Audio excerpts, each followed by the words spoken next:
인내심이 없으면 해설지를 자주 봐요. 자기 걸로 만들 수 있는 기회를 놓치게 되는 거예요.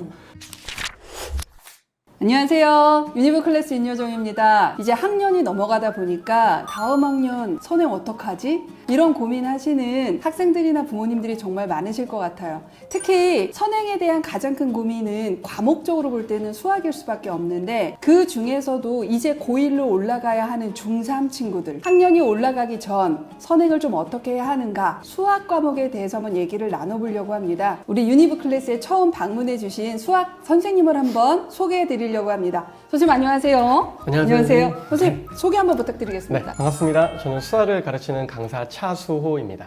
선생님 요즘에 선행 어떻게 해야지 하는 고민이나 상담이 정말 많으실 것 같은데 네, 어떠세요? 맞습니다. 중3 학생들 같은 경우에는 내신이 어느 정도 마무리가 된 상태고, 대부분 학생들이 고등학교 과정에 눈을 돌리기 때문에 어디까지 선행학습을 완료하고 고등학교로 올라가야 되는지에 대한 질문이 정말 많습니다. 아무래도 중3 친구들은 고등학교가 카더라만 있지 아직 실제 경험하지 않았으니까 네, 맞아요. 걱정이 네. 정말 많은 경우도 있는데, 특히 어려워하는 부분이 뭘까요? 사실 중학교 수학이랑 고등학교 수학을 비교하자면 그 깊이감부터가 좀 차이가 많이 나기 시작합니다. 예를 들어 교과서에 나와 있는 공식이나 기본적인 개념들을 본인이 완벽하게 이해한지 확인이 안 돼도 암기를 함으로써 문제에 공식을 대입을 하면 정답이 나오기 때문에 실제 시험에서도 점수가 좀 나오는 그런 경험을 할 수가 있어요. 그런데 고등학교 올라가게 돼서 막상 중학교 때 공부했던 방법을 그대로 유지했던 학생들은 문제가 정답까지 도출이 되지 않는 경우가 많기 때문에 그쵸. 고등학교 버전에 맞춰서 자기 공부 방법을 좀 바꿔야 되는데 그 부분일 것 같습니다. 한번 예시를 좀 들어주시면 어떤 게 있을까요? 제가 문제를 2개 정도 준비를 좀 해봤는데, 우선 중학교 3학년 2차 함수를 배우면서 판별식이라는 개념을 배웁니다. 0보다 크거나 0이거나 아니면 0보다 작거나 그때에 따라서 근의 개수가 바뀐다는 걸 아이들이 대부분 암기를 하는데요. 그러면은 학교 시험 문제가 2차 방정식 x제곱 마이너스 3kx 마이너스 3k 플러스 8은 0이다. 요놈이 중근을 갖도록 하는 모든 상수 k값의 합을 구하여라. 그러면 첫 풀이를 어떻게 해야 될지 고민할 필요가 없어요. 교과서에서 봤던 중근이라는 단어가 보이니까 판별식이 0이다 라고 써놓고 식을 그냥 쭉 넘겨서 정리만 하게 되면 판별식에 대한 깊은 이해가 없어도 정답이 나오니까 넘어가는 경우가 있는데, 고등학교 1학년 과정을 보게 되면요, 2차 함수 y는 x제곱 마이너스 2mx 더하기 1 더하기 m제곱의 그래프와 직선 y는 2x-1이 적어도 한 점에서 만나도록 하는 실수 m의 값의 범위를 구하여라. 어려운데요, 벌써? 이게 같은 문제라고요? 여기서는 근의 개수, 중근 이런 용어가 전혀 보이지 않지만 만난다는 표현을 가지고 교점을 구하는 거구나, 그럼 방정식을 만들어서 판별식을 써야 되는구나 까지를 스스로 만들어내야 돼요. 그렇기 때문에 학생들이 이런 문제를 못 풀게 되고, 중학교 때는 그래도 문제가 풀렸는데 고등학교 올라가서 그냥 어려워진 건가 힘들어하면서 자신감이 떨어지고 그런 상황들이 좀 많이 있습니다. 이 두 개의 문제가 거의 비슷한 개념인데, 네. 중학교 때는 그 개념을 정확하게 몰라도 공식에 맞춰서 그냥 다다다다다 풀면 답이 나왔는데, 네. 고등학교 때는 그런 것들이 문제 안에서 네. 아, 이게 지금 이런 개념을 적용하라고 하는 거구나 네, 맞아요. 라는 것을 읽어내야 한다는 거니까. 네, 정확합니다. 그러면 중3 친구들이 고등학교 공부를 위해서 이 수학을 바라보는 관점이 약간 달라져야 되는 건데, 어떻게 관점을 조금 달리해야 할까요? 중학교 때는 학생들이 수학을 잘하네 못하네 판단하는 기준 중에서 내가 이 문제를 더 빨리 풀었어 하는 그 속도에 대한 개념이 들어가는 상황이 많아요. 틀린 말은 아닌 게, 정말 기본 공식을 적용하면 대부분 문제가 풀리니까 잘하는 아이들이 빨리 푸는 게 맞지만 고등학교 과정은 해석이 들어가야 되고 이해해서 식을 만들어내는 과정이 들어가기 때문에 문제풀이 시간이 길어지는 게 너무나도 당연해요. 그런데 중학교 때 공부를 하던 습관을 그대로 고등학교 때 적용하면 중학교 때는 빨리 풀었는데 내가 지금 이거는 빨리 못 푸네? 뭔가 잘못하고 있는 건가? 라고 좀 불안감이 느껴질 수 있는데, 근데 사실 그게 지극히 당연한 거라서 문제풀이 시간이 전반적으로 많이 늘어나야 됩니다. 그렇기 때문에 제가 강조드릴 수 있을 만한 게 성실성. 그래야 공부 시간이 전반적으로 늘어나고 그런 문제를 하나하나 맞닥뜨리면서 고민도 충분히 할 수 있을 것 같고, 두 번째로 좀 강조드릴 수 있을 만한 부분은 인내심일 것 같습니다. 문제를 보고 고민하는 본인의 모습을 즐길 줄 알아야 돼요. 이거 고민하면 안 되는 거 아닌가? 바로 나와야 되는 게 아닌가? 해서 조바심이 들게 되면, 즉 인내심이 없으면 그러면 그 문제를 온전히 고민해서 자기 걸로 만들 수 있는 기회를 놓치게 되는 거예요. 그럼 학생들이 해설지를 자주 봐요.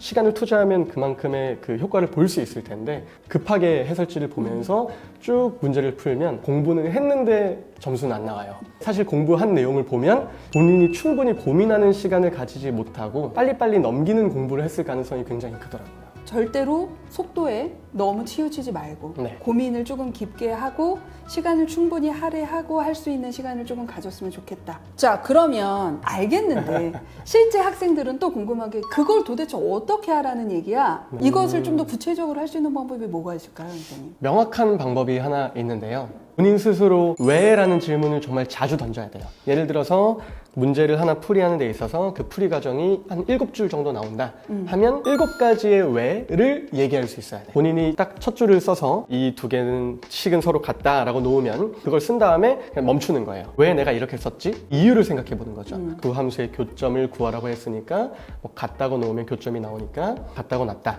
라고 본인이 그렇게 대답을 한 다음에 이 다음엔 어떻게 해야 되지? 한쪽으로 넘겨볼까? 왜 넘기지? 넘겨서 식을 간단하게 만들기 위해서야. 이런 느낌으로 본인이 한 줄 한 줄 써내려가면서 그 줄을 왜 썼는지, 문제 푸는 시간은 늘어나긴 하겠지만 한 줄 한 줄에 대해서 이유를 다시금 생각하면서 정답까지 가게 되면 그때서야 그 문제는 자기가 정복했다 얘기할 수 있을 것 같습니다. 지금 말씀하신 방법이 정말 되게 공부의 본질 같은 부분이잖아요.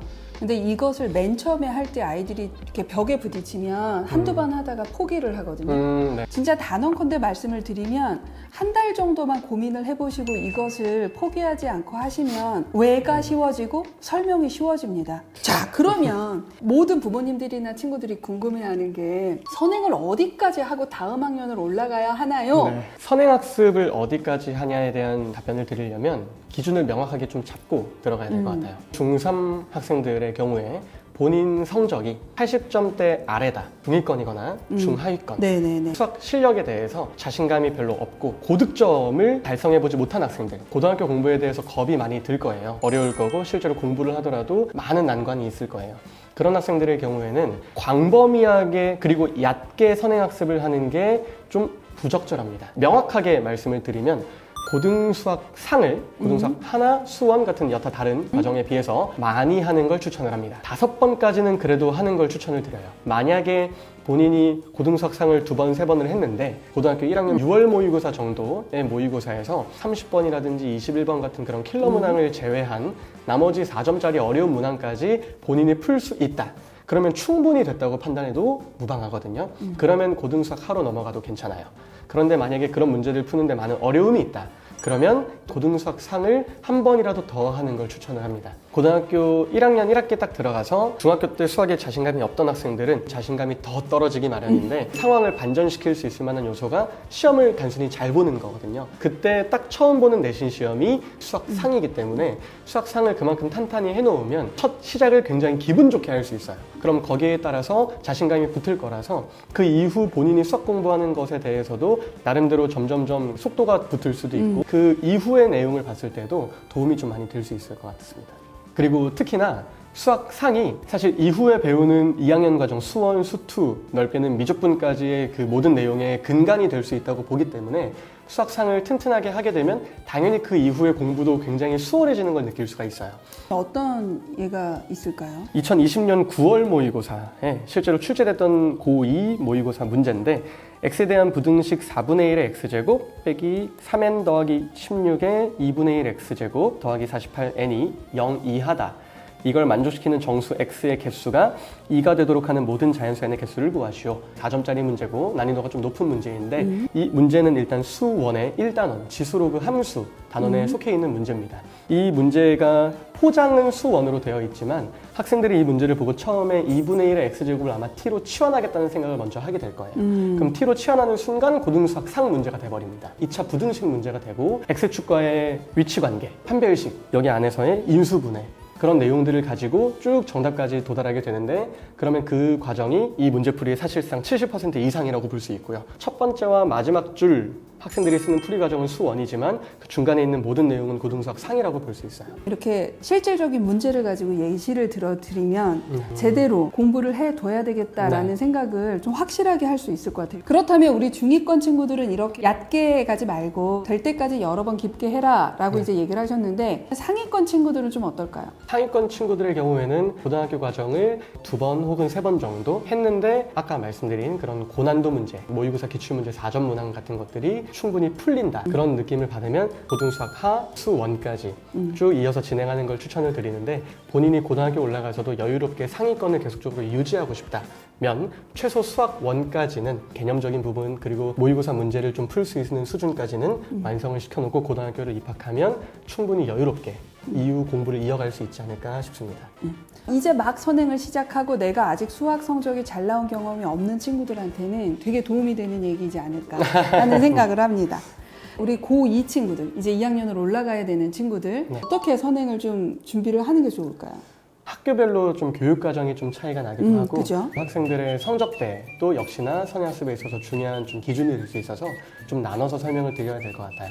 우선 선택 과목 기준으로 좀 기준을 나눌 수 있을 것 같은데 확률과 통계 선택을 하는 학생들 같은 경우에는 수원 수투에 대한 선행은 사실 필수라고 볼 수 있을 것 같아요. 바로 직후에 시험 볼 내용이니까 수원 수투에 대한 내용을 쭉 정리를 하고 확률과 통계를 한 번 정도 개념을 정리하고 기초적인 문제들 무난하게 풀 수 있을 정도 정리를 하고 그 다음에 2학년 학기를 시작하는 게 좋을 것 같다고 말씀드릴 수 있을 것 같아요. 그리고 확률과 통계를 3학년 때 선택 과목으로 다루는 그런 학교의 경우에는 확률과 통계를 필수적으로 선행학습을 하지 않아도 된다. 수학 1이랑 2의 중요성이 사실 너무나도 크기 때문에 완성도가 아직 부족하다고 느낄 거예요. 대부분 학생들이. 그래서 그 부분을 심화라도 한 번 더 돌리고 문제의 양을 더 늘려서 한 번 더 푸는 게 좋고 그리고 3학년 때 수 1이 2가 정리된 상태에서 확통을 딱 맞아 하게 되면 3학년 때 시작하더라도 전혀 늦지 않다고 말씀드릴 수 있을 것 같아요. 미적분의 경우에는 공부량 자체가 조금 더 늘어나기 때문에 상황이 조금 다른데 2학년 때 내신 과목으로 출제하는 경우에는 반드시 해야 되는데 정확하게 한 바퀴를 천천히 돌리고 나서 3월 달에 입학한 학생과 그렇지 못한 학생의 차이가 굉장히 크기 때문에 기본 개념 수준에서 심화 문제까지는 어렵더라도 한 번 정도 돌려야 된다고 말씀드리고 싶고요. 3학년 때 선택 과목으로 미적분을 내신 과목으로 보는 학교의 경우에도 선행학습을 한 번 정도는 하라고 얘기를 동일하게 합니다. 3학년 때 되면은 수학이 다가 아니라서 특히나 미적분 선택자면 과탐 비중도 굉장히 큰데 내용도 많고 국어 공부도 해야 되고 근데 그 와중에 미적분도 제대로 못 봤는데 어떡하지 하면 갈팡질팡하다가 3학년 때 공부를 제대로 못할 수도 있어요. 3학년 때 달려갈 준비를 하는 과정으로 2학년을 생각하면 미적분을 한 바퀴 정도는 최소 돌려놔야 다른 과목에 대한 공부 시간을 좀 확보하는 데 유리할 수 있어서 강조를 하는 편입니다. 미적을 하지 않고 올라오는 친구들이 꽤 있어요. 네. 고1을 딱 시작하게 되면 워낙 해야 되는 과목들이 많고 학기가 딱 시작되면 원하는 만큼 미적을 건드릴 시간적 여유가 별로 없더라고요. 네, 맞습니다. 그래서 한 번은 좀 훑고 아 미적이 그냥 이런 거구나 라는 것만 알고 들어가더라도 나쁘지 않다. 네, 맞습니다. 그렇지만 미적분이라는 과목 자체가 양도 굉장히 많기도 하고 좀 많이 부담이 된다 하는 학생들도 많이 있을 것 같아요. 전체를 다 하는 게 부담되면 한 번이라도 미리 봤으면 조금 더 좋았을 만한 단원 제가 좀 언급드릴 수 있을 것 같은데 시작부터 미분까지 일단 처음 시작하면은 수열의 극한부터 등비급수 쭉 나가는 게 수1이랑 그대로 연결되는 부분이어서 처음 시작하기에 크게 거부감이 없을 것이고 그 다음에 삼각함수랑 지수로그 함수의 미분 극한으로 넘어가는데 역시나 수1 그대로 연결되는 부분이라서 지금 공부하는 부분에서 약간 한 발자국 더 나아가는 느낌일 거고 그 부분이라도 한 바퀴를 돌려서 학년이 올라가면 적당할 것 같습니다. 마지막으로 수학을 어려워하는 학생들에게 하고 싶은 말이 있으시다면 어떤 말씀을 해주실 수 있을까요? 저를 이제 찾아오면서 상담을 하고 싶다고 요청하는 학생들이 되게 많은데 어깨에 힘이 없는 상태로 교무실로 들어온 학생들이 되게 많아요. 성적이 높은 친구들이랑 자꾸 비교를 하게 되면 자기 상황이 조금 더 부족해 보이고 더 조바심이 느껴지고 부정적으로 생각이 막 흘러갈 수 있는데 절대로 그렇게 하지 말라고 얘기를 하거든요. 선행학습을 엄청나게 많이 해서 2학년 때 수능을 봐도 뭐 1등급이 나올 만한 상황이라고 하더라도 절대로 그 학생에게 수능을 2학년 때 볼 수 있는 특권이 주어지지는 않아요. 맞붙는 시기는 고등학교 3학년 11월이기 때문에 거기를 목표로 삼고 본인 페이스대로 계속 유지해서 옆에 있는 애가 도착지에 조금 더 빨리 도착하더라도 게임이 끝나는 게 아니고 내가 충분히 도착할 시간이 확보가 되어 있다고만 하면 수능에서 좋은 결과를 충분히 낼 수 있을 때 부족함이 없을 거기 때문에 성실하게 계속 유지하는 게 중요하다라는 말을 제가 아이들한테 해주거든요. 저도 첨언을 해드린다면 조급해하면 문제 푸는 양을 늘려요.